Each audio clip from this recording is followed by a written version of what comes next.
ونخلا وحدائق غلبا وفاكهة وأبا متاعا لكم ولأنعامكم.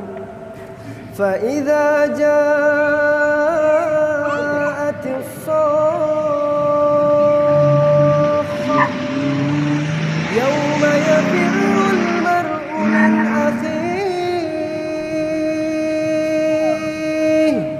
وأمه وأبيه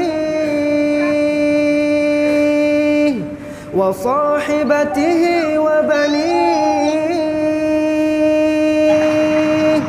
لكل امرئ